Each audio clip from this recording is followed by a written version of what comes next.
Second ডেতে আমরা ঘুম থেকে উঠেই দেখি কি সুন্দর বৃষ্টি হচ্ছে। এখানকার ওয়েদার আমার মুডের মতো চেঞ্জ হচ্ছিল।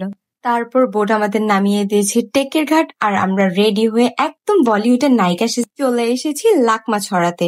ঘাট থেকেই আমরা 250 টাকাতে একটা বাইক রেন্ট নিয়েছি। উনি আমাদেরকে টোটাল 3টা স্পট ঘুরে দেখাবে। তারপর রাইডার আমাদেরকে নিয়ে এসেছে এখানকার লোকাল বড়ছড়া বাজারে। এখানকার প্রাইস ঢাকা থেকে জাস্ট 5 থেকে 10 টাকাই কম ছিল। আপনারা চাইলে এই জায়গাটা অ্যাভয়েড করতে পারেন, কারণ ঘাটের কাছে অনেক দোকান পাবেন যেখানে এখান থেকে অনেক কম প্রাইসে আপনারা শপিং করতে পারবেন। দেন আমরা চলে এসেছি নীলাদ্রি লেক। নীলাদ্রি লেক কিন্তু প্রাকৃতিক কোনো হ্রদ নয়, বরং চুনা পাথরের একটি খনি, যা পরবর্তীতে পানিতে পূর্ণ হয়ে লেকের রূপ নিয়েছে। এই লেকের গভীরতা কিছু কিছু অংশে 30 থেকে 40 ফুট পর্যন্ত গিয়েছে। ঘুরে ফিরে মজাদার খিচুড়ি দিয়ে ব্রেকফাস্ট করে নিলাম। দেন আমরা চলে যাচ্ছি আমাদের next destination, which was watch tower. আগে সরাসরি বোট ওয়াচ টাওয়ারে আসলো, এখন কিন্তু নিষেধ আছে, যার কারণে আপনার 100 টাকা দিয়ে একটা বোট ভাড়া করে নিয়ে ওয়াচ টাওয়ারে চলে আসতে পারেন।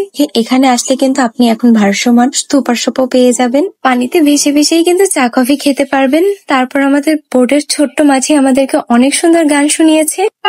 বানাই তো দালানি কোটা করে রঙের লোকে বলে বলে রে তোর বাড়ি বালা নাই আমার।